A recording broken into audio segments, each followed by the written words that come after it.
দুনিয়া বদলে গেছে। নোকিয়া ফোন থেকে আমরা আইফোন এসেছি, 2G থেকে 5G-তে এসেছি, এমনকি বিসিবির প্রেসিডেন্টও বদলে গেছে।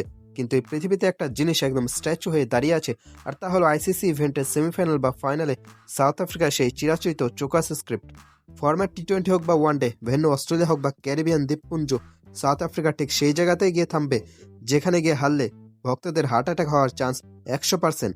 আবারও বিদায়, আবারও সেই একই কান্না। প্রোটিয়া ফ্যানদের অবস্থা এখন এমন যে তারা সেমিফাইনালে জেতার চেয়ে বড় জোর বৃষ্টি হওয়ার দোয়া বেশি করে। আচ্ছা, আপনারা কি কখনো ভেবেছেন সাউথ আফ্রিকা আসলে হারতে কতটা পরিশ্রম করে? গ্রুপ পর্বে তারা যখন খেলে মনে হয় যেন এরাই অজেয়। মারকুটে ব্যাটিং, বিষাক্ত বোলিং আর অবিশ্বাস্য ফিল্ডিং দেখে মনে হয় এবার ট্রফিটা প্রিটোরিয়া না নিয়ে তারা ফিরছেই না। কিন্তু যেই সেমিফাইনালে সাইরেন বাজে অমনি তাদের ব্যাটে জং ধরে, বোলাররা লাইন লেন্থ ভুলে যায় আর ফিল্ডারদের হাতে মাখন লেগে যায়। এটা কোনো সাধারণ হার নয় ভয়, এটা একটা ডার্ক কমেডি। ক্রিকেটের ইতিহাসে এত ট্র্যাজিক হিরো বোধহয় আর কোনো দল হতে পারেনি। তারা মাঠে নামে প্রোটিয়া হয়ে আর মাঠ থেকে বের হয় চকিয়া হয়ে। ফ্যানরা আশা নিয়ে বসে থাকে, এবার তো হবেই। আর শেষে কুইন্টন ডিকক বা মার্করামদের মুখটা দেখে মনে হয় তারা যেন ভুল করে পরীক্ষার হলের বদলে বিয়ের প্যান্ডেলে ঢুকে পড়েছে।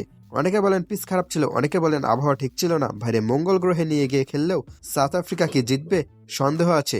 সাউথ আফ্রিকার স্ক্রিপ্ট রাইটার বোধহয় সেই 1992 সাল থেকে একজনই, তিনি প্রতিবারই শুধু তারিখ আর ভেন্যুর নামটা এডিট করেন, বাকিটা তো সেম টু সেম। কখনো ডাকওয়াত লুইস এসে স্বপ্ন কেনে নাই, কখনো আবার শেষ ওভারে গিয়ে হাত পা কাঁপা শুরু করে। এবারও ব্যতিক্রম হয়নি। পুরো টুর্নামেন্ট জুড়ে যাদের দাপট ছিল আকাশচুম্বী, সেমিফাইনাল তাদের ব্যাটিং দেখে মনে হচ্ছিল তারা ক্রিকেট বল নয় গ্রেনেড ফেস করছে। সাউথ আফ্রিকার এই সেমিফাইনাল ফোবিয়া নিয়ে তো অক্সফোর্ড ডিকশনারিতে নতুন শব্দ যোগ করা উচিত, Protea panic, the art of losing from a winning position.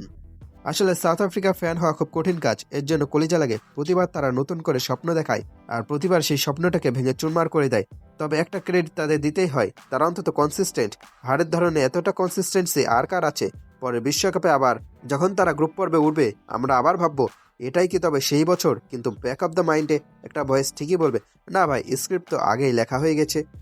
আপনার কি মনে হয় সাউথ আফ্রিকা কি কোনোদিন এই অভিশাপ থেকে মুক্তি পাবে, নাকি আমরা বুড়ো হয়ে যাব কিন্তু তাদের এই সেমিফাইনাল এক্সিট চলতেই থাকবে?